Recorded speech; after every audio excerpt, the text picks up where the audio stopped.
Hello, friends. Welcome. So a lot of times when I start the Patreon bonus podcast, it's like, all right, I'm going to start at 2:03, and then at 2:08, you're like, fraudulent. What an asshole. Fraudulent son of a bitch. And then on a day like today, hey, Patreon starts at 2:05. 2:05. And then here I am, 2:01, 2:02, I'm podcasting. Fraudulent. How hard is it, you know? It's been a battle for now. This is the 1,291st episode of this. So I've sat here in front of you doing the Patreon bonus podcast now 1,291 times, with an additional 1,291 times that I've done the free podcast. Wow. That's a lot. That is a lot. And I don't feel like I'm running on fumes. Again, I feel like I've got plenty in the tank. I feel damn good. You know? The math. Let's do some easy math. Let's just say 2.5 hours a day. 1,291 times. So how would I do that? Okay, that's 150 minutes times 1,291. That's 193,650 minutes of podcasting. Divide that by 60. It's going to tell you how many hours I've been podcasting. That's 3,227.5. 3,228 hours. Divide that by 24. That is equivalent to 134 straight days of podcasting. That's unbelievable. And that's like, that's not quite half a year. But it's pretty good. I feel good about that. Ryan says, you really are a goddamn rock star, my man. Oh, I know. I know it. I want to get into this Randy Travis thing.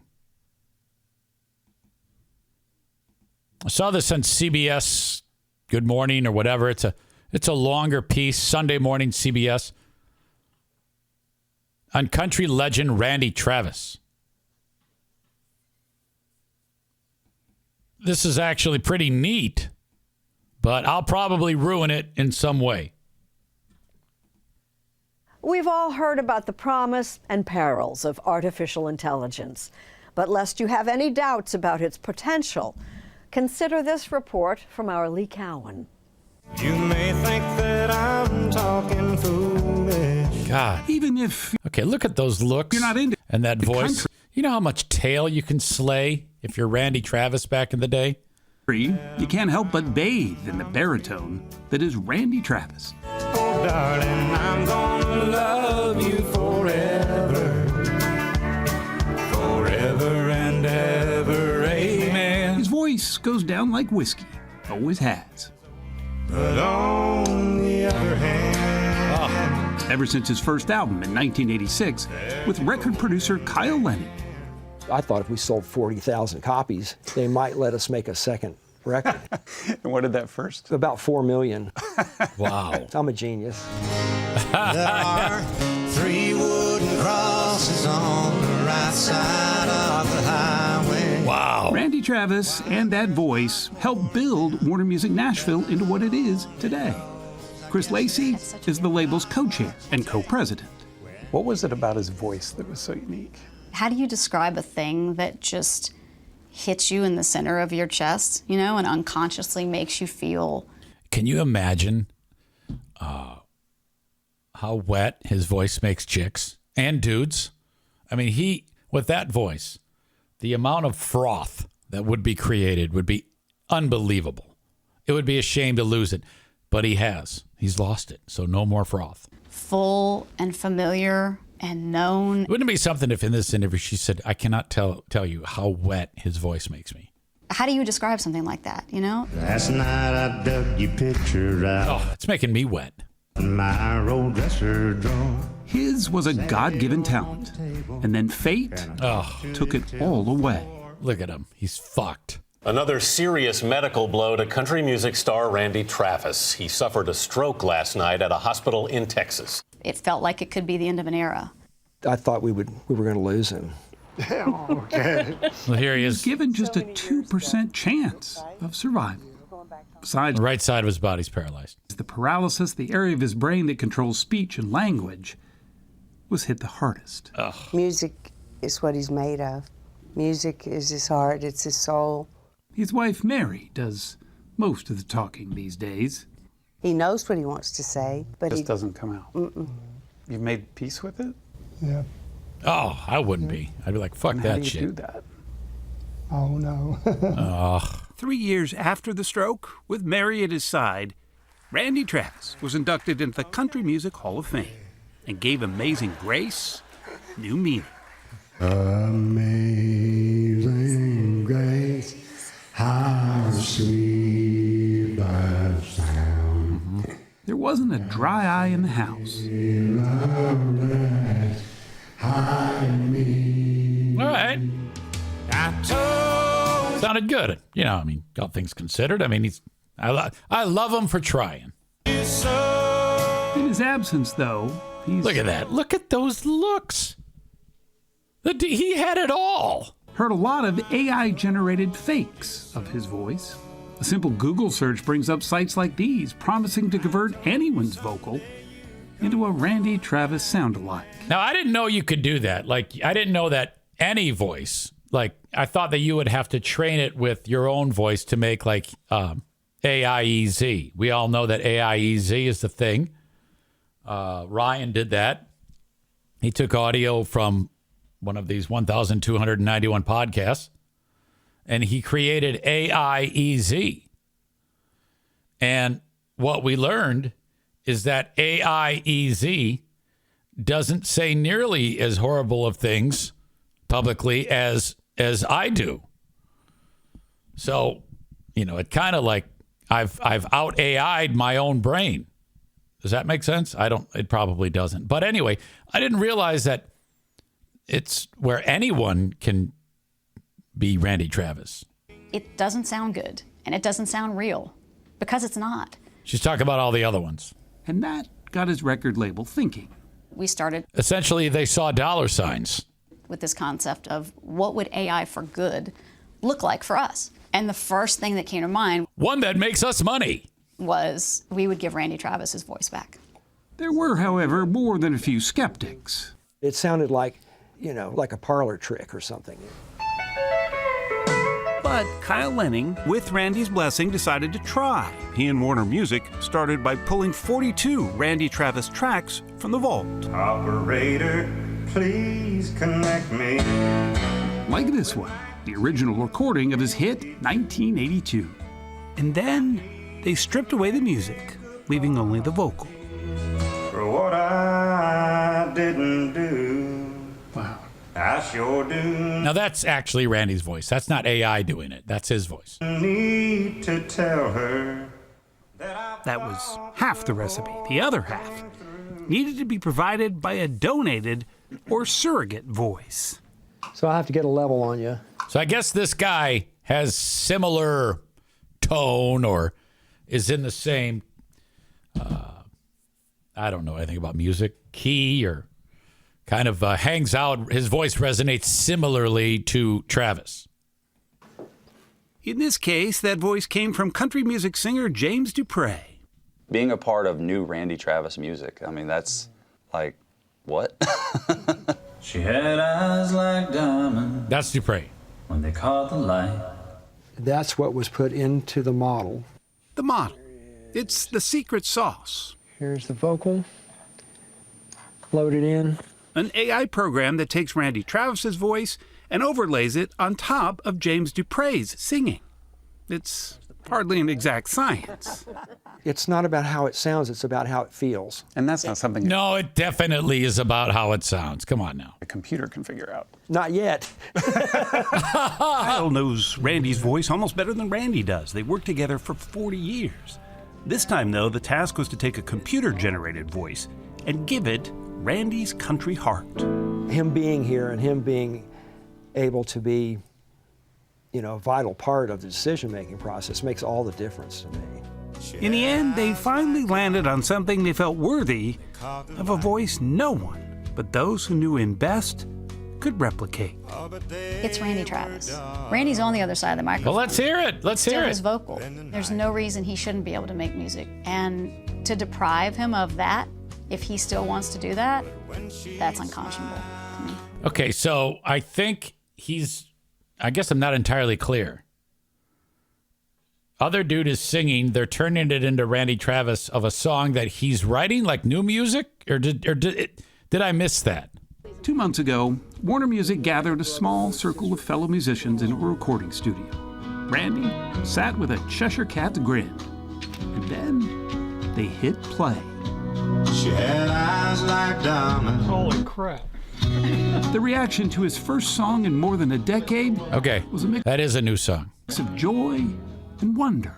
Oh, but they were dark and deeper than the night. For his wife, tears. You forget how much you missed it until you hear it again. For Randy's country friends, like Grammy-winning superstar Carrie Underwood, there was confusion. How? She doesn't get it. She's like, she's never heard of this before. Cole Swindell. Cole Swindell, tell him about it, Cole. Who just won 3 ACM awards. Cole's like, look, to be next to a guy who actually can write a song, this is awesome because I feel like shit because I suck so much. Reminded him of why he became a country singer in the first place.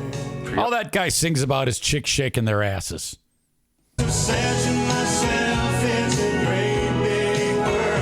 Reminded him of why he became a country singer in the first place. For y'all let me hear it, that means a lot. Damn, I'm glad to hear you sing. Oh.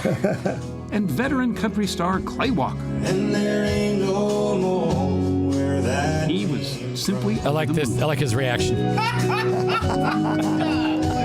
He's like, we're gonna make millions. And Randy's own family hadn't heard it until 2 weeks ago. It's so weird to kind of explain like everything that goes through your head when you're listening to it. It was perfection, with a caveat. We don't exactly know how to get here again. You want to laugh at me as I try to sing this chorus? She set her diamond ring next to another round of bourbon. The second song they're working on is proving a harder nut to crack. Sometimes angels spill whiskey on their wings. Wow. That is so crazy. You hear how all the vibrato doesn't work, right? Yeah. Yeah. There's still work to be done, clearly, and a lot of questions to answer about what this all means going forward. But revel in this. After a decade-long absence, Randy Travis is back on the radio. His post-stroke debut song, Where That Came From, was released this past week. For Randy Travis, it's not just a single. It's a victory. It's a life inspiration. Speak kindly, love fully, live completely, and leave the rest to God. You know? Sounds like there's a song in there somewhere. We can only hope. There just ain't no more where that came from. That is okay. That's great. You know, I mean, you can't really. I don't know how the audience will react. I'm guessing that they'll be that they'll like it. Aaron writes, "This is like the hologram thing where nobody ended up caring." Ryan writes, "Poor stand-in singer, dude, given the short end of the stick." Sorry, sometimes there's this little icon over the words and I can't read it. I guess context just doesn't work for me. I wonder if they're going to use any of the AI to recreate this. It's just released dashcam video of country superstar Randy Travis completely naked and in handcuffs. Mr. Travis, you hit pretty hard over there. I'm as fine as a damn dandy. Travis was charged with driving while intoxicated after he crashed his sports car into a construction site near Dallas. You can see his bruised face in the video. Listen to what he tells the arresting officer. This is like a few months before he had the stroke. He tells the arresting officer, "You're a dead man in under 10 minutes. You're a dead man in under 10 minutes. You think I'm lying to you? Just check me out." So he's sitting nude with the cop, with the black guy. He says, "You think I'm lying? Just check me out. I'm gonna love you for..." The cop says, "Okay, Mr. Travis." Randy says, "I know a lot of people. I know the head of mafioso family." A lot of people. I know the head of mafioso family. The insults aimed at the cop didn't stop there. I pray to God that he will have a cancerous growth that affects his bones and every part of his body. He said to the cop, "I pray to God that you will have a cancerous growth that affects your bones and every part of your body." Is that directed toward me, Mr. Travis? Yes, it is. Yes, it is. Well, I'm sorry you feel that way. The recording was made in 2012, and Travis just lost a long legal battle to keep the video private. His lawyer released this statement calling Travis's behavior that night entirely out of character. He suffered a severe concussion and sustained numerous other injuries. I bet you when that was going on, he was like, "God damn, I wish AI was talking for me on this, because I'm sure saying the wrong thing right now." From the crash. Randy is deeply apologetic for his actions that evening. Why can't Randy say it? Year after the incident, Travis suffered a debilitating stroke. Last year, he was inducted into the Country Music Hall of Fame by Garth Brooks and struggled to sing Amazing Grace. He should use AI to apologize to that cop. The General did decide to release that tape. He agreed to blur the sections of the video in which Mr. Travis is nude. I know. I wanted to see some dick. All right, so that's no mention of that in the feel-good AI story. Megan says, "Oh, shoot, Randy, karma." She also adds, "Didn't Milli Vanilli get in trouble for this?" Yeah, nowadays, I guess that's like, it's good to do this. Kenny writes, "Good luck seeing that song performed live, LOL."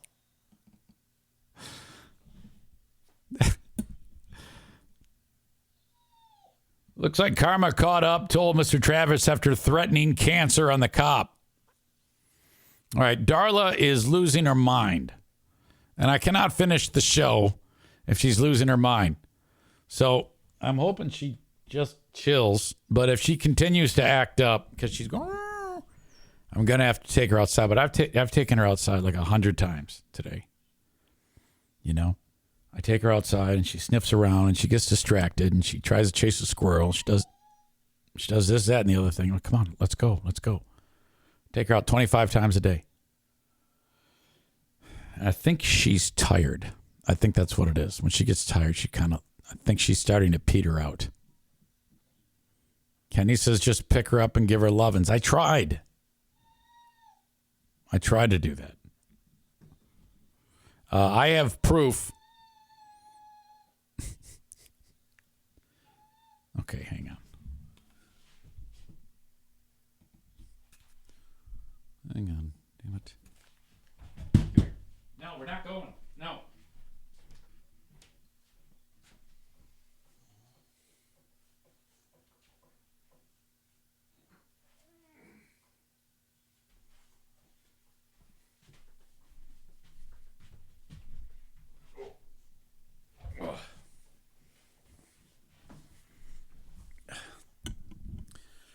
Researchers have found for the very first time video example of an orangutan treating an injury with medicine.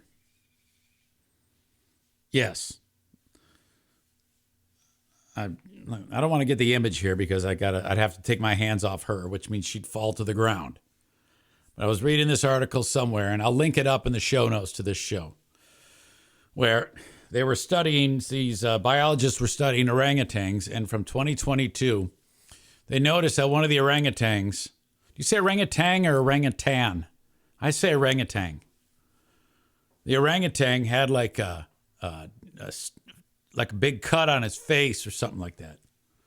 Okay? And then, see, she just yawned. She's ready to go sleep. Well, they noticed that it healed up pretty quickly. Like, how did that happen? And then they went back and looked at the video. And the orangutan was like going up to plants that have medicinal properties and like breaking the leaves, kind of like an aloe plant or something like that. You can put that on a burn. The orangutan has figured out which of the plants to use to aid healing, to speed that process up, medications. And it's the first time it's ever been seen or witnessed. I'm fascinated by this. I'm fascinated with a lot of things concerning our great apes. I saw, because we own them, there was a video that's going around, it's old, of Robin Williams, of all people, who is literally communicating with a gorilla. I think it's a gorilla. Yeah, it was. It's a big gorilla. And the gorilla knows like tons of sign language. Okay? And so he's communicating with the gorilla. They're having a conversation, which that just sounds like the best thing in the world to me. Now, in this day and age, everybody loves Robin Williams. You know, his passing, not me. I never really cared for him. I never really cared for his humor. I think some of his serious acting I thought was quite good, but I've never been a fan of his comedy. It's awful. In fact, when I watched it, I was kind of annoyed, and I kind of wanted the gorilla. I guess the gorilla's name was Coco, to rip off his arms and stick him up his ass. But that did not happen.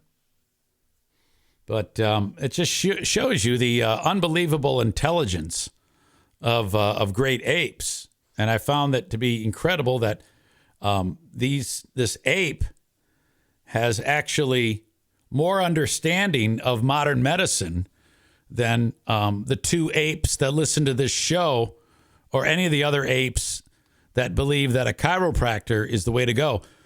Yeah, that's right. I'm taking the long way to tell you that gorilla, that orangutan, has more sense about medicine than Kenny in Nashville, Joe Martinez, Dave in Hudsonville, or any of you other dickwads who seems to think that I should go to a chiropractor to take care of my medical maladies as opposed to a real doctor. Let me see if I can get the image of this. Ugh. I'm gonna love you forever, forever and ever, hey man. Okay. There's the orangutan. See his face is all jacked there? And then he put the medicine on, and then it healed up rather quickly. I'm gonna put you down, baby doll. That creature right there, not only is it smarter than Kenny and Joe Martinez, it's more attractive, looks more human-like than either of those two idiots. So we can say officially that this orangutan is brighter than Kenny and Joe Martinez and Dave in Hudsonville for their ridiculous chiropractor point of view. Kenny says you really go out of your way to be an ass when you have to be. That's exactly right.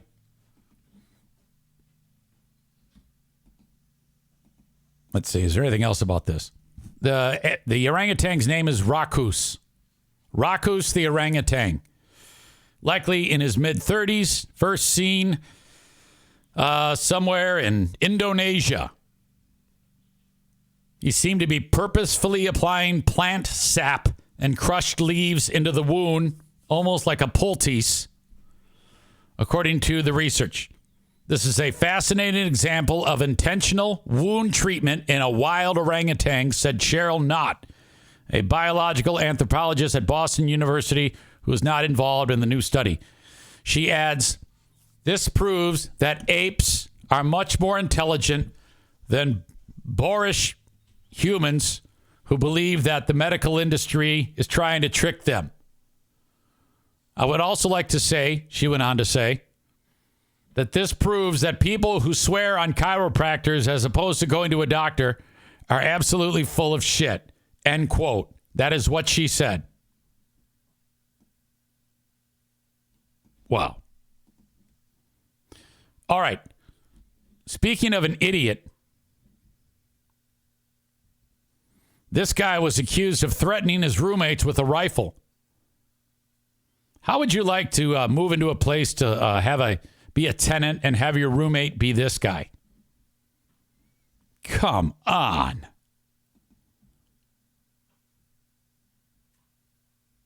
He has a little Randy Travis going post-stroke. He was arrested after threatening to kill his roommates in Redding, California, with a rifle. It happened yesterday. Cops responded to the house at 8 a.m. The guy you just saw is Jason Fink. He refused to leave the home after he threatened his roommates and brandished a rifle at them.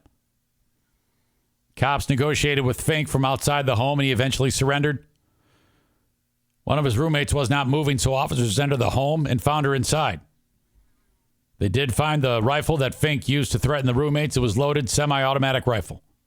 He's a convicted felon, booked into the Shasta County Jail for being a prohibited person in possession of a firearm and ammunition, brandishing a firearm, and for criminal assaults. So I think we need to somehow question what's going on in the brains of the people that actually moved in with this guy. What were you thinking when he said, come on, you can live with me, with that face? To think that there was probably a point in time when this guy, before life got a hold of him, that he was actually a normal-looking individual with dreams and hopes and probably fun in his heart. Wow. That is nasty. Aaron says bad life choices are made if you end up living with someone that looks like this. That's exactly my point. You know, those people aren't much better off. The ones that he was threatening. I doubt they were like an upstanding family.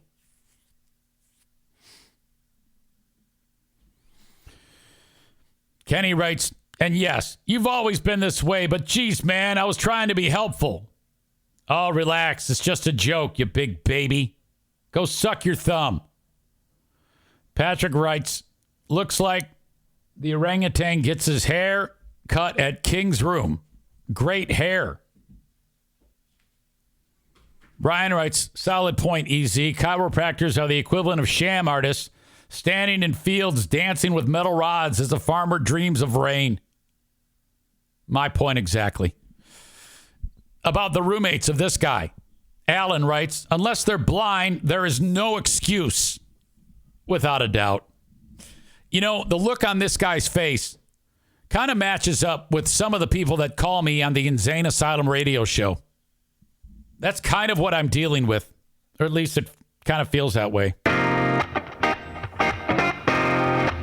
Folks, thank you so much for being here. We got a big Fraud Thursday. We'll be covering who are these freebiers.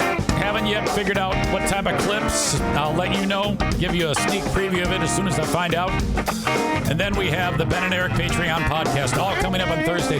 Thank you for being here. Till next time, have a good one. Bye-bye.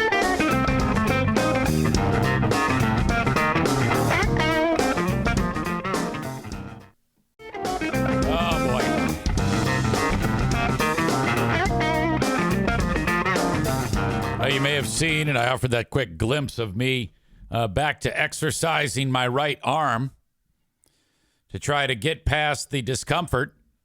As predicted, the pain-relieving analgesic effects of the prednisone has worn off. And now I am back to this aching sensation in my shoulder from this pinched nerve that is fucking shit up. I mean, goddamn. So I did schedule my rehab. Now, is the rehab going to alleviate my discomfort? You know, I don't know. My doctor seems to think so. I know you're probably like, God damn it, Eric, we are sick and tired of hearing you talk about your rehab and your arm and your pain. Some of you are like, just get your ass over to a chiropractor. No, I can't give in. I'm going to do that kicking and screaming. I just don't believe that that's going to help me the way you all think. Well, some of you think that it will. Okay? But as predicted, I think it was David Limbaugh. He's a new radio guy. David, WGVU. Was it WGVU? I forget what it is. I don't know. One of the audience members says, yes, the pain is going to return. So today, as I've sat here with great frequency, then all of a sudden I start getting the pins and needles in my hand again. And the aching sensation. I will tell you this. Today was weird. I finished up that free podcast, and I could tell I was running out of gas. You may have noticed it was shorter than normal. I was circling the drain. I got to bed later than I should have last night. And I knew it was going to start to pile up on my brain. So I got to a point, all right. I finished up that free podcast. The dogs were being a pain in the ass. And then I noticed that the lawn was getting long. I said, I have to hammer out mowing the lawn, and there's a thunderstorm rolling in. I could actually see in the distance to the west. I could see the lightning. And then well after I see it, I would hear the thunder. So I know I've got some time, but I didn't know how much. So I fired up the fucking lawnmower, and I'm racing through mowing the lawn, which for an old bastard like me, as tired as I was an unbelievable expenditure of energy. As that's winding up, as I'm finishing that, it's pouring down rain. And it's literally lightning right over me. And I'm like, this is how I'm going to die. I'm going to get struck by lightning while I'm mowing the lawn. How embarrassing is this? Thank God I got that done. Obviously, I didn't get hit by lightning. Went inside. My clothes are soaking wet. But it's done. And I laid down. And within 2-3 minutes, I could feel my eyes just like, okay, I need to sleep. It's 1 o'clock. And I'm like, Now I have to be podcasting at 2 o'clock. For who are these broadcasters? I haven't yet published my free podcast. And I haven't even thought about my Patreon podcast. So all of this is affecting me. And I could feel this all snowballing. What to do? There's only one thing to do. This is what people tell you all the time. You hear about this. Listen to your body. So I slept. So that's it. I'm shutting it down. I set the alarm. It was 1:02. Okay? And this is how systematic this all worked out. I wanted to take a 30-minute nap. So I set that clock, I swear to God, for 1:32 p.m. And I immediately closed my eyes. And then I opened my eyes, and it was 1:31. My body woke myself up 1 minute before the alarm is going to go off. And I actually had this conversation. Oh, thank God. I still got a minute. What the fuck are you doing? Just get up. Shut the alarm off. Got up. I had to quickly go and publish the free podcast, which I did. And then I had to be checked in to the studio, the virtual studio with Christian on Who Are These Broadcasters, by 1:45. I checked in. My hair looked like shit. I go, I can't do this show unless I fix my hair, Christian. So I had to go fix my hair and get a cup of coffee. Boom. 1 minute before the show starts, I sat down, did that. Walk out of this room after the show was 3:20. Pooh Bear's laying down. I think she felt amorous because my fly was open and she stuck her finger in where my ding-dong comes out when I go pee. She shared with us the new family pictures. She shared with me the new family pictures. I should share those with you right now.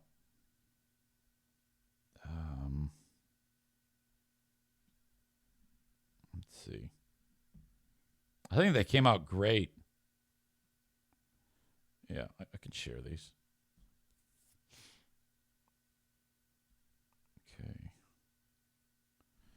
Okay, wait a minute. Copy.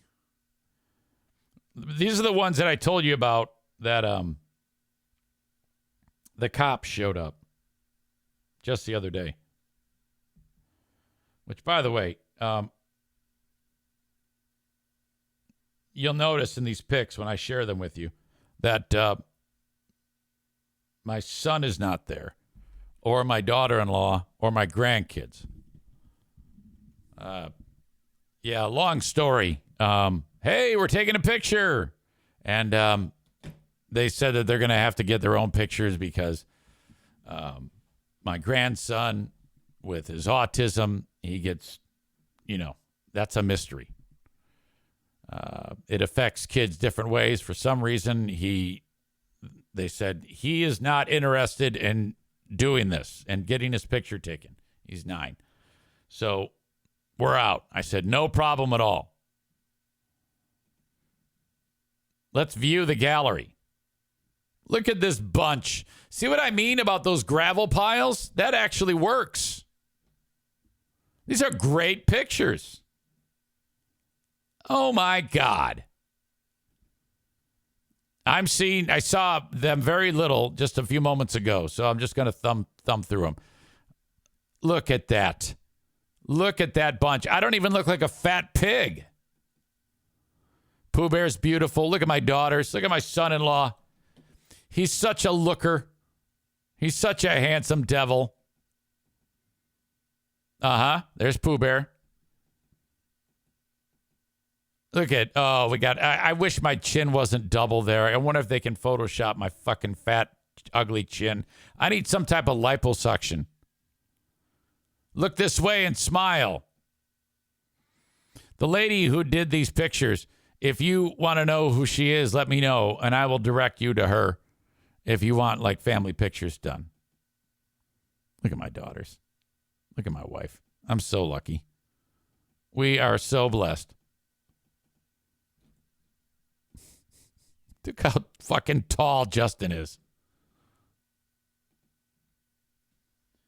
Megan says Justin's a giant. Never seen him with the rest of you, just by himself at Irvine's. Oh, yeah, he's a big fella. He is a big fella.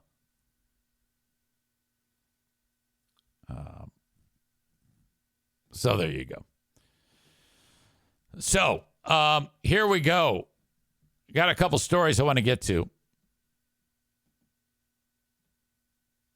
This one I saw about a guy who they thought he may have committed a murder from way back in the 1980s. There was a lot of things Washington. with why I chose WGU School of Business. The accessibility. There's some sound that we don't want. Sorry about that. A little pizza.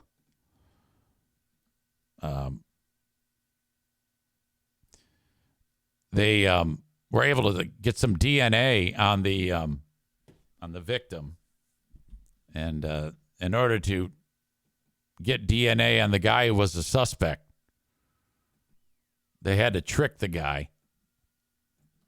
And wait till you hear how they did it. This is unbelievable. About how investigators used a piece of gum to catch a homicide suspect in a crime from nearly 40 years ago. Judy Weaver was killed inside her Everett home in June 1984. New court documents show her case had gone cold until late last year when new DNA was found from a ligature mark on her wrist. Investigators say the DNA led them to 66-year-old Mitchell Gaff. But investigators still needed another DNA sample. That is when officers posed as representatives from a gum company and told the suspect they were doing a study on which flavors people liked best. Today, Gaff was back in court where he pleaded not guilty. He was arrested last week and is charged with aggravated first-degree murder. Gaff. He is being held without bail. Way to go, Gaff. What a gaff. Oh, my God. Yeah, hey, we're from Wrigley's. We're just testing out new flavors, man on the street style. Would you try this gum? My God. That is brilliant. I love every second of that. Jesus. Then there's this story. A guy, a Florida man. How many times have you heard a story that starts out, a Florida man?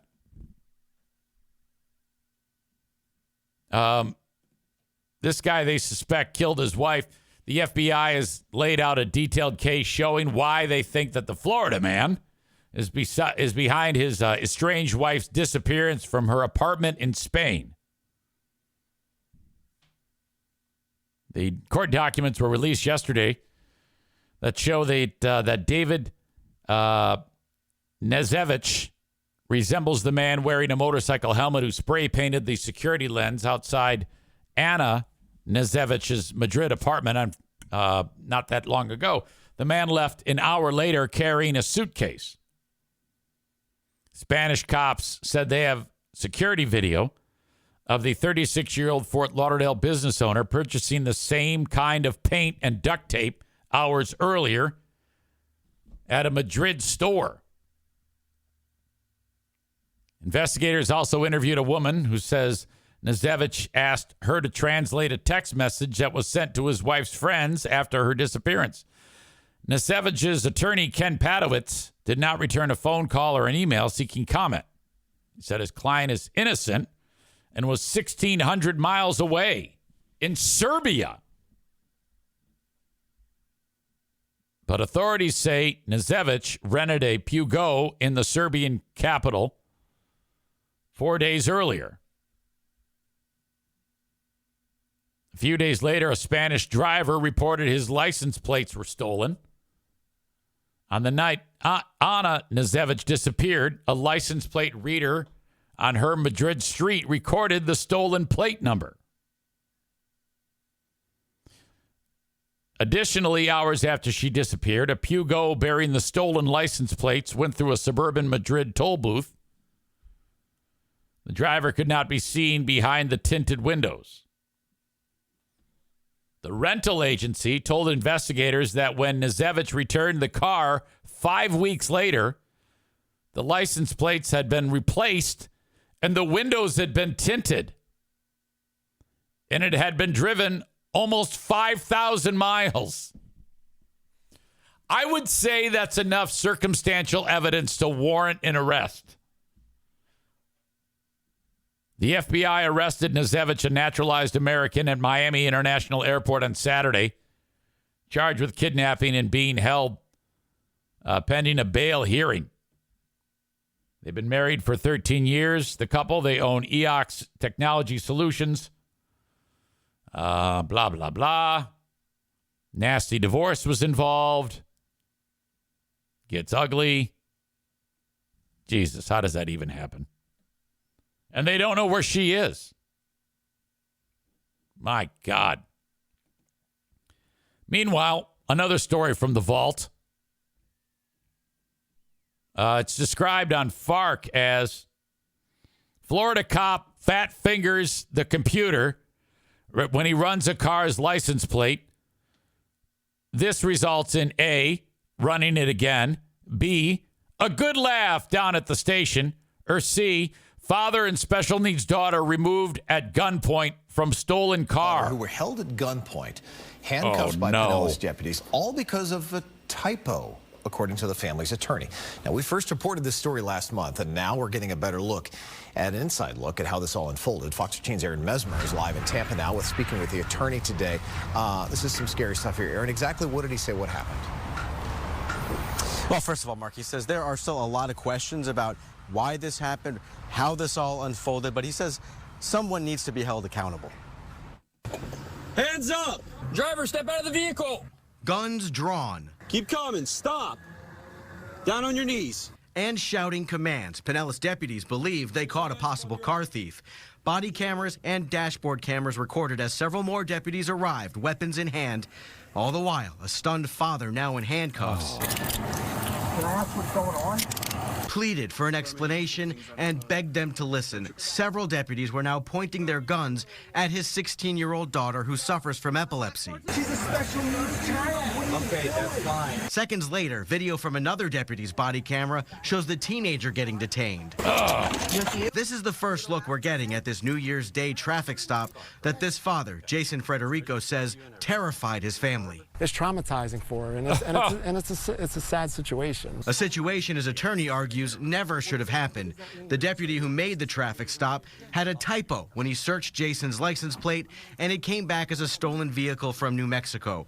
Or, as deputies explained it that night, it could be user error. Check your own work to make sure that you're not... This is what I try to say to Kenny all the time when he's sending texts. Okay? I try to make this clear to him. Putting innocent civilians' lives in danger.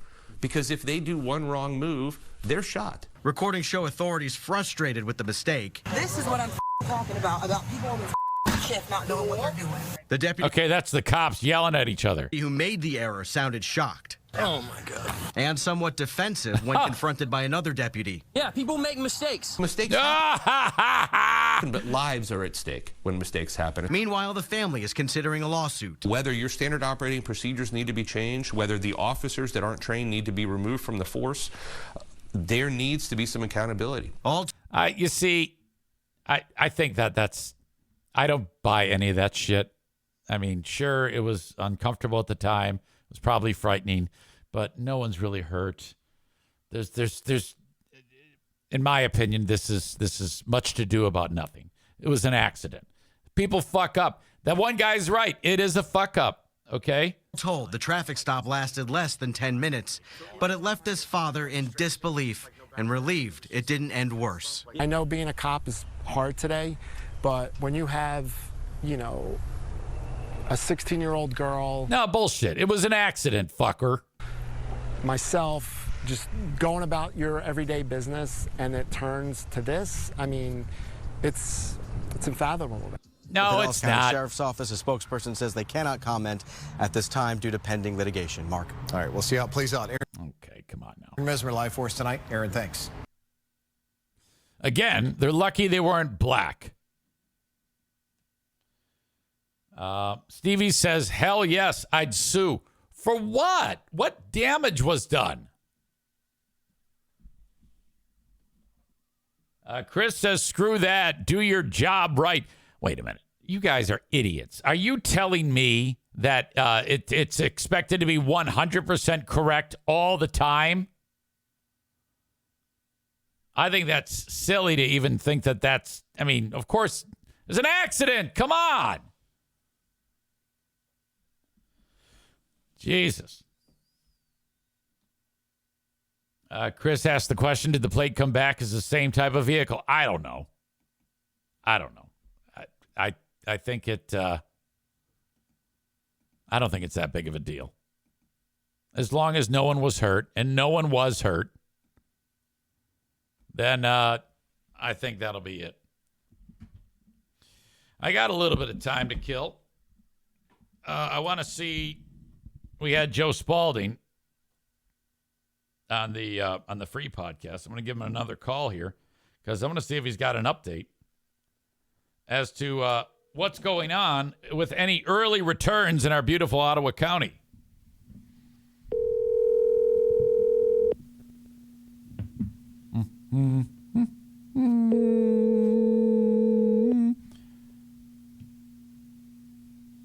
Oh, this is going to suck.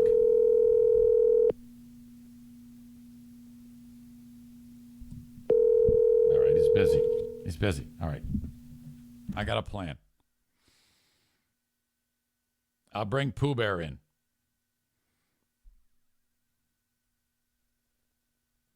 You can't go wrong with Pooh Bear. Now, if I can't get her to pick up.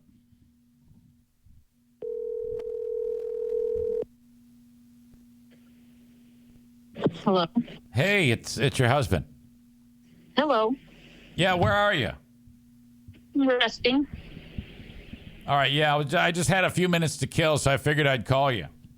Oh, that's nice. Yep. What are you doing? Are you on podcast? I'm podcasting. You can tell, can't you? Yeah, I can tell. Yeah. I'm taking a spring break with my duck puppies. Yep. So what's on the agenda for today? I got nothing today. I got to work at the Y tomorrow and Saturday. All right.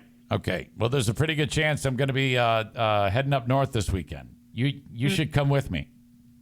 No, I can't. I just said I got to work Saturday. Well, all right. So, Aren't you supposed to be heading somewhere? Don't you have to work? I'm sorry? I thought you had to work today. Yeah, I'm still waiting to hear when Fuckface tells me I have to show up there. Oh.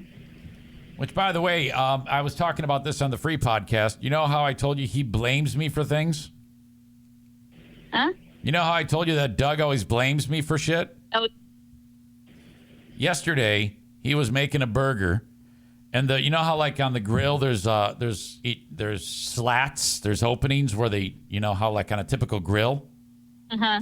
Somehow he managed to drop a burger on its side down into the fire, and he blamed me. How did he blame you?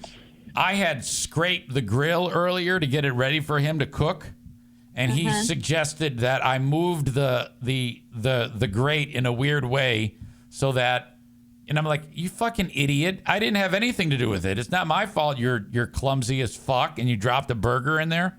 He was livid. He just can't make a mistake. No, he can't. It's always my fault. What a cockhead. So I said to him, yeah, he is a cock. I said to him, I go, look, I move. No, I go, that's not true at all. I actually stood up for myself for a change. And he goes, no, you did. You did. I go, no, I didn't. I swear to God, I didn't. Next time, just tell him to fuck off. Okay, I was just showing everybody the pictures. I was actually sharing the pictures with everyone. Oh, nice. And they seem to like them, so.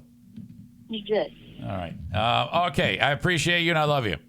Okay, you too. All right, enjoy your brain break. There you go. Mm-hmm. Bye. By the way, at Bosco's the other day, I was walking through the dining area, and I see a face that I recalled, and she goes, "Hello, Mr. Z," and I go, "You're Amy, Amy the lunch lady." She goes, "Yep." Okay, some of you may remember this story, but when Madison was in school, she was in like, I don't know, 3rd grade.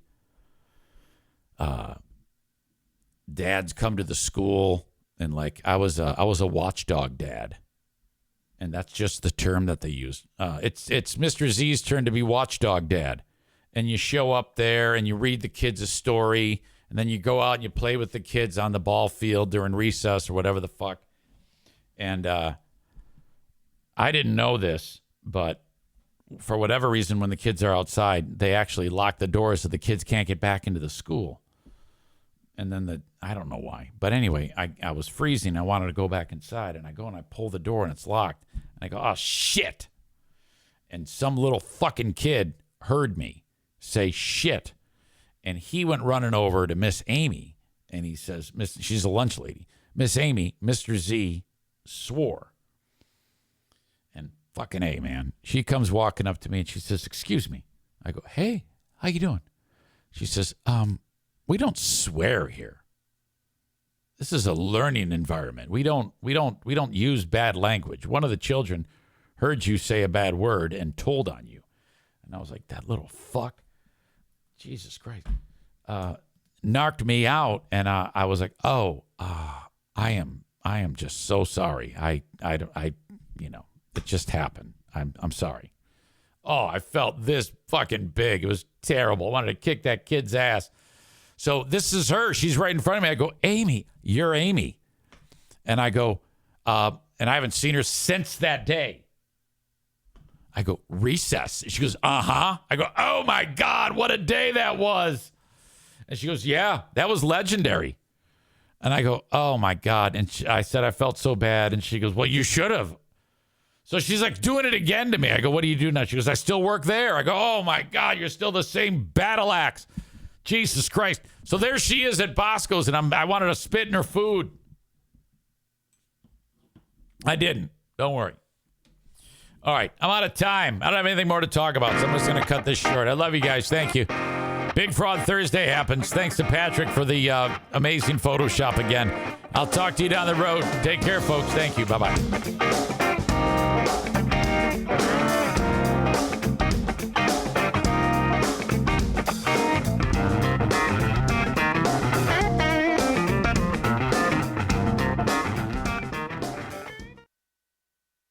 Yo. Hello. Oh my God, the sun's beaming in. I feel so good. Feel energized. Because if you haven't, typically when it's the show's this late, I've passed out. And I did. I absolutely passed out. So this is becoming an afternoon show, I guess. It's Afternoon Drive with EZ. Hey, there's Ryan. He's like, huh? I don't get it. Amy's like, hello? Stacy is here. Is that Stacy Bobasi? Is that the Stacy? I love Stacy Bobasi. Matthew says, look at that hair. Yeah, it's kind of like I just rolled out of bed. Pretty much.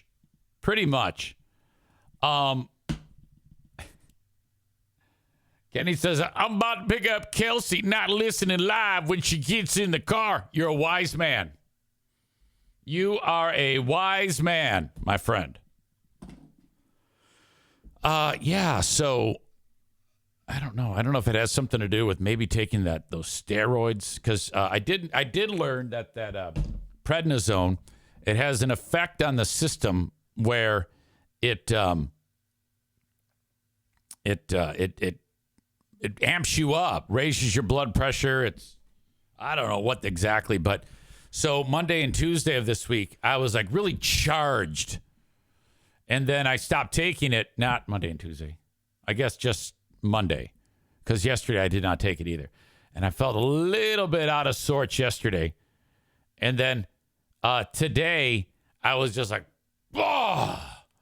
And about 1 o'clock, I laid down and I'm like, I'm just going to, I got my work done. I got a little respite. Let's see where this takes me. And I had, like 2 hours later, I get up, I look in the mirror, there's lines all in my face. I haven't moved. Oh my God, the dogs, I wake up and the dogs are just seated staring at me, looking down at me. 3 dog faces. And these are faces that say, we're about to piss on your bed. We're about to take a dump on your bed. You haven't let us out in a while. And we don't have opposable thumbs. We can't open the door, you dumb fuck. We're going to piss on your bed. It's like, holy shit. So what I do, I rolled over and fell back asleep. And then I wake up and I hear this, hi, cock. And I'm like, what? I roll over and there's Pooh Bear. She's home from work. Hey, cock. I go, oh, hey, honey. Hi, love you. Oh.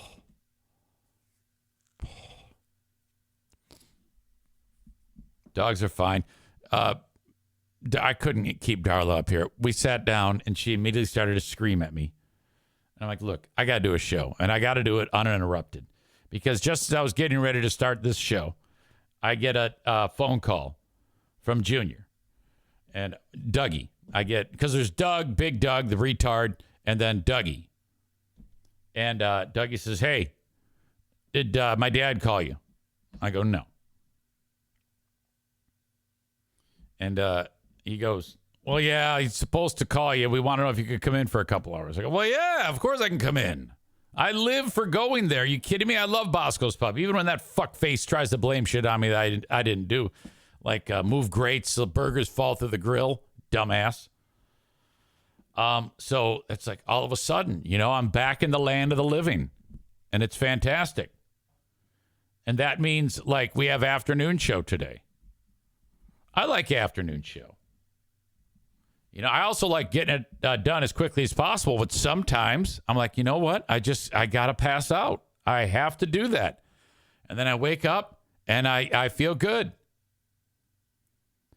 Stacy Bobasi says, I just listened to the morning podcast, Eric. I don't care if you say my name. I didn't want you to give me shit about getting back with Jason. Okay. Now I've been given the approval. I didn't, you notice I didn't say. I never said you. Okay, this is where this went for me. Because these two lovebirds are like an item now. There was a time that they were an item before, and then it did not work out. And so that was it. So that was all I knew. And then all of a sudden they showed up at Bosco's and they're back together. And I guess this is months ago.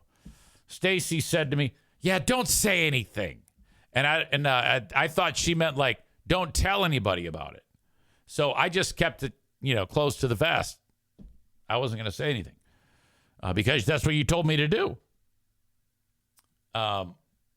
Stevie says, do we know Jason? I think so. He showed up at one of the car shows, the Irvine's car shows. And he was like all weird at the time. We're like, what is your deal? But anyway, he was at Bosco's yesterday with his little buddy, and Stacy was not there. I guess you were feeling under the weather, and so I hope you're feeling better.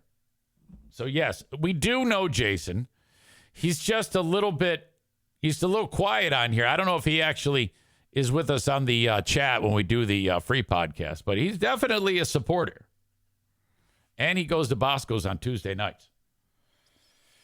Chris says, I might go get a burger tonight. Well, I'm going to be there. I imagine it's about 3:50 p.m. Big Fraud time right now. After I get this done, do some boring audio editing, post it, feed the dogs, out the door. So I imagine sometime before 5 p.m., I will be there. Of course, I would love to have you there. I just got a new audience member on Patreon. That is number 230. The last time I had 200, I talked about this yesterday. Last time I had 230 plus was 2 years, 4 months ago. I'm on the rise. The show is on the rise.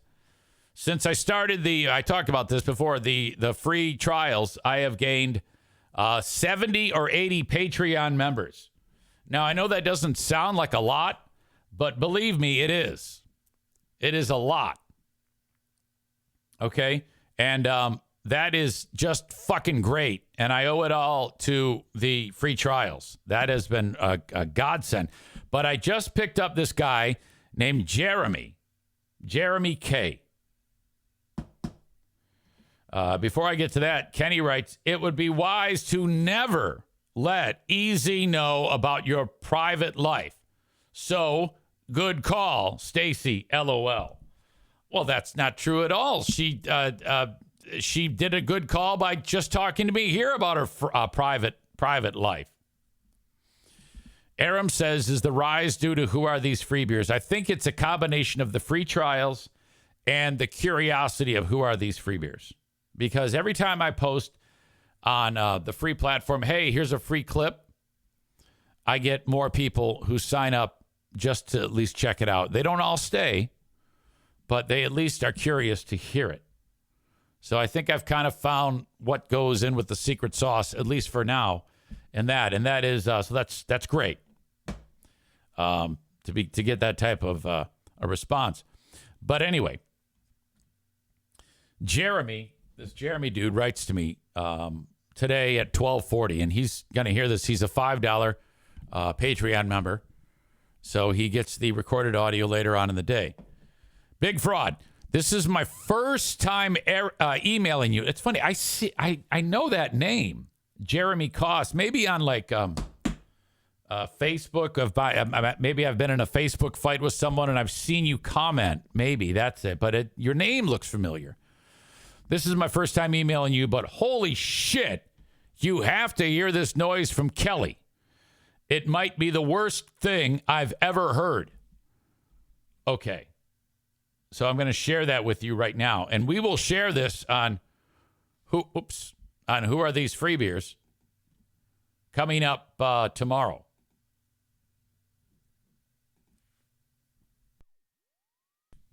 Check this noise out. I think you'll be able to hear this. Oh. What is happening? You were able to hear that, right? It's so short, I can't tell if I'm getting an audio level on it.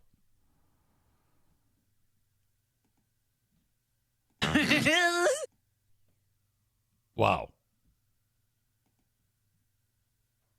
That is ultra intense.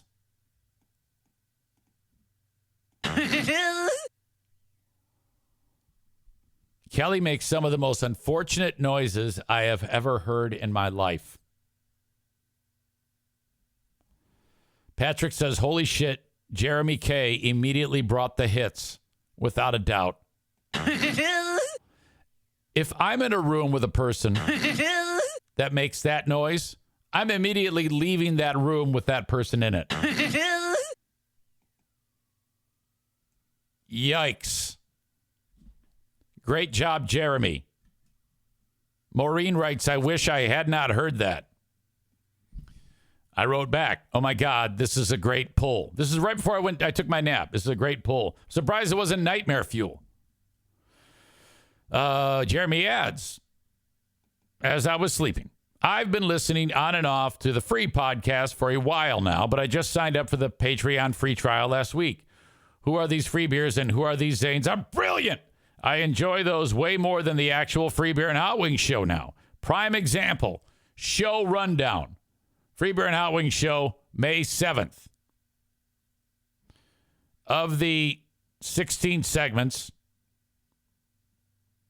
that they do, 4 of them are replays. Wow. 3 are the flashbacks and the daily trivia.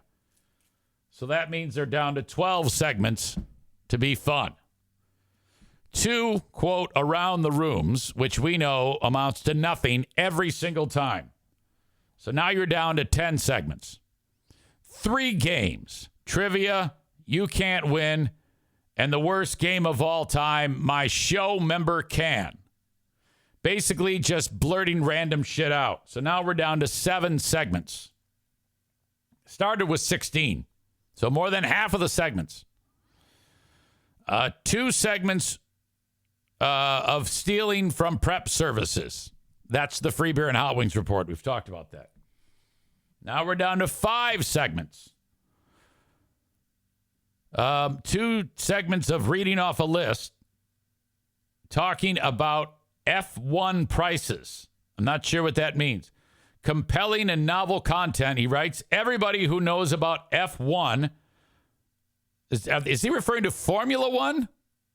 F1 prices. He is referring to Formula One. Everybody who knows about Formula One knows that the pricing at those races is exorbitant. This is not new or exciting or even remotely interesting. So now they're down to 3 segments. 1 stolen bit that happens every day. What did we learn? And 1 stolen bit. Oh, and then 1 local segment. And then segment 17, which is now the 18th segment, so they couldn't even bother learning how to count, I guess. I lost some of that. Jeremy writes, Zane, these are 18 segments on this show. There is literally one segment of original content, and it's the local segment, which is just a giveaway. I cannot believe the show is still on the air, he writes. It's not even a shell of what it used to be, because what it used to be is unrecognizable compared to what it is now. I think I'm going to finally cancel my subscription and switch over to the Patreon and the Drew Lane Show, formerly Drew and Mike out of Detroit. By the way, I just had Brandon from the Drew and Mike Show on my podcast. Was it the Patreon? It was the Patreon last week. You missed it. Brandon joined me. I was an OG podcaster from back in the day when we were just called podcasters. Freeburn Hot Wings just doesn't deserve my money anymore. You do. You make compelling content. Some of it isn't really for me, but that's okay. But there's enough of it that I enjoy that I can justify spending money on you. Thanks for showing me just how shitty that show has become. Wow. Well, you know what? I really appreciate your email. When I can kind of shine a light on the dumpster fire that is that show, I like that. I don't want you to necessarily cancel what you listen to, though, because you can be a local roaster. You can be a guest roaster, I should say. I talked about Trey being a guest roaster on the show, Trey Marshall, and I think that actually is going to happen eventually. But I need people to be able to do what I do. We need to have Ben, myself, and a guest roaster. And there are some suspects who are in here right now that I know are more than capable of it. I know Ryan is an excellent roaster. Ryan has to make another appearance as a guest roaster, and then we can kind of build out from there. The sky is the limit when it comes to guest roasters on any of the shows. Who are these free beers? Who are these Zanes? I want to know if you guys think it'd be a good idea to even branch out even further and throw in who are these Stephen Kyles? That fucking shit show has been dying for a roasting forever. I think that might be in the cards too. All right. Oh, there's another clip too. He sent another clip. So this is kind of like a impromptu version of Who Are These Free Beers through Jeremy. He writes, okay, this should be my last email for now. Free beer bummer joke falls flat with bonus Kelly over laughter. All right. Let me see if I can get this here. I don't know if I can. I think I can. You know you've come really far if you're suddenly doing impromptu versions of Who Are These Free Beers? Okay. My brain is just not right now, so I don't even know if I can open that clip. Kevin says, do it. Chris says, oh, God, unlimited content for Who Are These Stephen Kyles? Ben Glaze says, damn it, that laugh was one of my clips. Shit, I'm sorry, Ben. We can go back to it. You know what? That's got power. That clip of hers making that noise, that's some power. But that's gold. That is a golden clip right there. Oh, my God. One more good idea from New Jersey. All right, this is the free beer bummer joke. Oh. For the guy wondering how to meet people going through a divorce, become a gynecologist. You will be so much more confident talking to women. Yeah. Oh, that's true. Yeah. Yeah. You have a natural icebreaker of, well, let's see what we got going on in here. Yeah. That is a good idea. I mean, I'm sure as a single dad trying to make ends meet, you got plenty of time to go back to gyno school. Yeah, probably. Yeah, you get used to a variety of smells and everything. Maybe you can learn at home. Just open up a water bottle and look inside and make comparisons. I don't know. Yeah. Wait, what? Wait a minute. He was doing okay. Who knows? Probably not. More people need advice next. Oh, did that run out of gas? Oh, my God. He was doing okay. One more good idea from New Jersey. Oh. For the guy wondering how to meet people going through a divorce, become a gynecologist. You will be so much more confident talking to women. Yeah. Oh, that's true. Yeah. Yeah. You have a natural icebreaker of, well, let's see what we got going on in here. Yeah. That is a good idea. If he stopped right there, that'd be fine. I mean, I'm sure as a single dad trying to make ends meet, you got plenty of time to go back to gyno school. Yeah, probably. Yeah. But it's just still fine. He's just kind of doubling up on it. No big deal there. And you get used to a variety of smells and everything. Maybe That's a good joke, too. This is where it gets weird. can learn at home. Just open up a water bottle and look inside and make comparisons. I don't know. Yeah. When one opens up a water bottle and looks inside a water bottle, I mean, I think he's just missing the comparison. I mean, he didn't need the joke, but most people would go with roast beef or something like that. I don't think I've ever heard someone describe a vagina as looking inside a water bottle as reminding them of a vagina. Perhaps I'm missing it. No school? Yeah, Med probably. school. Yeah, you get used to a variety of smells and everything. Maybe you can learn at home. Just open up a water bottle and look inside and make comparisons. I don't know. Yeah, who knows? Probably not. More people need advice next. And then that run out of gas vibe where there's just a little bubbling under silence there. Ooh. Wow. Patrick says, I listened to Stephen Kyle's show years ago, and it's even worse than Free Beer and Hot Wings. Chris says it's way worse. Oh, absolutely. Chris says, open up a water bottle? Aram says, does anyone remember Free Beer saying a long time ago that they were considering hiring Steve before they hired Joe? Let me think about this. When we started, okay, Steve was in Jersey and we were looking for a producer, but we didn't have any money. Joe started as an intern and then made himself valuable enough, and we had to lean on management, and they made him a producer.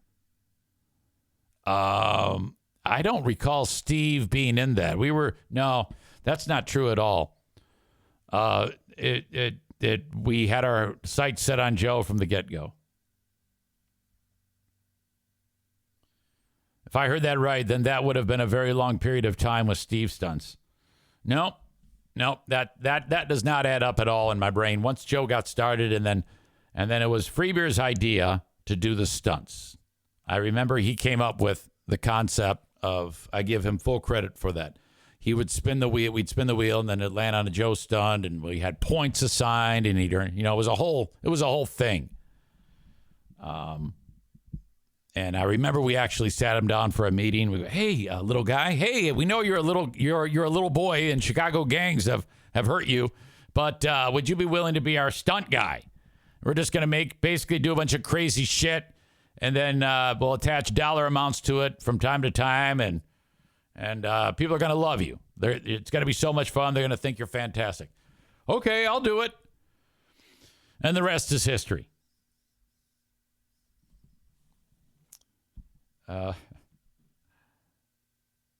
Aram says Free Beer was very funny when he made prank calls. I know it. God damn it. When we reviewed Who Are These Zanes last week, was he quick on his feet? When he was putting that lady on hold and coming back and just talking to her. God, I literally forgot that he had that type of ability.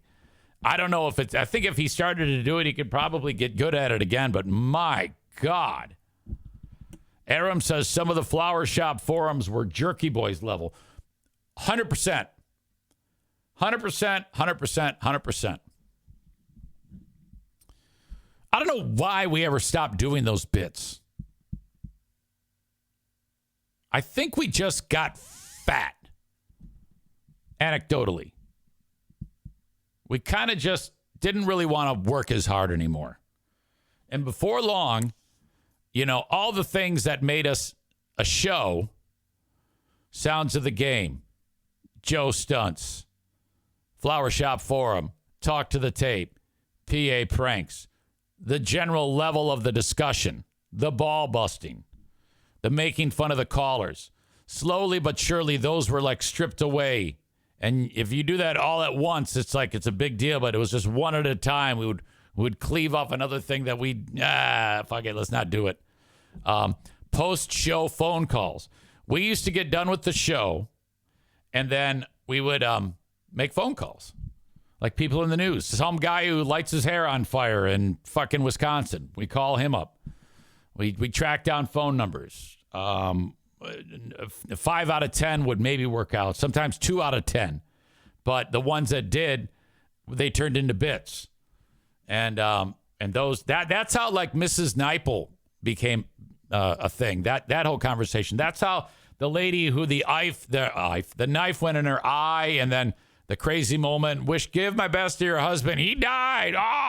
Dun, dun, dun. That's how those moments happen. And then when you stop doing that, that's it. Chris says, I love the bit. Oh, cat flexing. That was the bit with the lady who wrote a book. We used to get this radio interview TV report, people who like write dumb books and they want publicity for them. You look through the book and then you book an interview. We booked a lady on the show who had a book called Cat Flexing, How to Get in Shape with your cat. And so you're like, hanging on to your cat while you're doing squats. And so it was, the bit was Light Rock Classic Talk, Greg and Chris, and then callers call in to the show, the talk show, to ask questions to the author of Cat Flexing. Well, unbeknownst to them, the people that are calling are me. And so I go in the other room, I pick up the phone, and I got a boombox with a CD in it of wild animal sounds. And it's set on Bobcat. So they pick up, they go, hey, this is Serena in Birmingham, Alabama. How are you, Serena? Oh, hello. Hi, babies. How you doing? And the lady is charmed by the old lady who's calling her. And I start like saying, now what do I got to do? Am I supposed to do this, that? Yeah, Serena, yeah. Well, I got my kitty cat right now. And then the lady is just loving the fact that one of the audience members listening to the radio, hearing the interview about cat flexing, is actually lifting weights with her cat. And she's charmed. And it's like, oh, this is so fun. I just love this.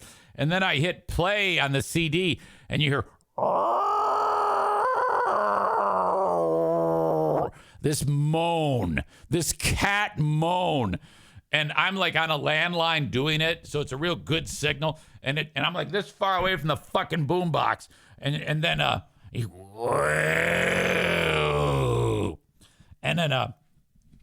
Greg and Chris goes, it sounds like Moses doesn't like that because I named the cat Moses. Hey, what's your cat's name? It's Moses. He's fine. It's no problem, baby. Wow, it sounds like Moses is a big kitty there. Yeah, he's fine. He's fine. No, don't worry about it. And so the lady is she's totally bought into the goddamn thing.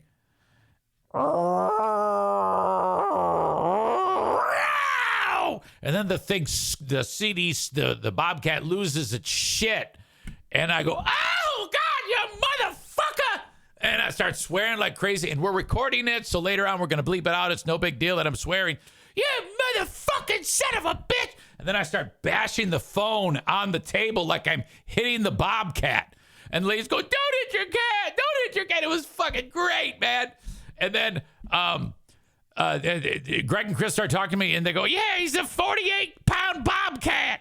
And so that was the ending. Oh, my God, you got a Bobcat. And I'm acting like I'm all cut to ribbons and shit. It was fucking great. Oh, my God. That bit killed. Whew. Chris says, I love the ones talking to the lady. Okay, that's his comment. Patrick says, the ones where Zane was on the line with Soprano Lady killed me. Oh, Soprano Sue. Aram says, I'm curious what the big instances were that you guys referenced you got in trouble for and we're never going to be able to talk about on air ever. I think they would have been pretty pre-2008. Two that stand out. One was the mattress incident. Stop me if you've heard that one. The other one was we dressed Joe up in an orange jumpsuit and handcuffed him and had him run into the local hardware store saying, somebody give me a hacksaw. So we're listening. He's got the Bluetooth in. He goes running in. We're on the air, and he's handcuffed, and we hear him say, somebody, give me a hacksaw. He's trying to get somebody to cut the goddamn cuffs off him. Now, That's too real. I cannot believe we're like, yeah, this is a good idea. Of course, what you think is going to happen happened. Nobody would help him. And by the time he's running out of the goddamn store, 911 is on the phone. Joe gets into the car and he's driving, and the bid is a failure. Riley's Ace Hardware. Right. That's where that was. And all of a sudden, 3, 4. Okay, there was Grand Rapids City, Kent County Police, and Michigan State Police. All 3 racing to the scene on calls of an escaped fugitive. So Joe gets, if I remember this correctly, I don't know if this was live or recorded. It might have just been recorded, and I don't think we aired it. I cannot remember. Some of this is foggy, but Joe was apprehended at gunpoint. And this was a shit show, because then the Michigan State Police and then like the Attorney General and they're looking into this at breach of peace and seeing if they can file charges against us. It was a fucking nightmare. And Greg had to go with the cleaner to clean the shit up. The cleaner is Catlett, and Catlett would always put out the fucking fire. And I don't know, they jumped in a car days later and drove all the way to the state police headquarters in Lansing and had to put out this fucking fire. And I think we had to give a donation, similar to what Pat Collins talked about when I had him on. I think we had to give money to get them to shut the fuck up because we were doing a bit. Nick says, yeah, Riley's is less than a mile from the jail, too, where that all went down. Oh, my God. Adam says, I love these behind-the-scenes stories. I remember when Joe, he goes, guys, I'm getting pulled over. And then you hear, out of the car!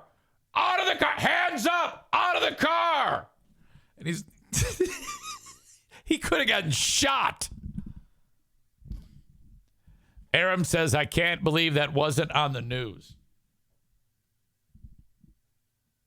Chris says there was video because I remember people commenting on the state police's stupid gumball machine light on top. Wow. You got a better memory of it than I do. That was spectacular. That's the shit that we would do, that there is a high risk, high reward. And the second you stop doing that, you've lost something. Adam says, I hated you guys because of the salt shaker prank. I thought I was going to get fired. I think you tried to convince your boss to go, Oh, my God. All right, that's it. Come see me. I'll make you a hamburger. Thanks, everybody. Love you. Bye-bye.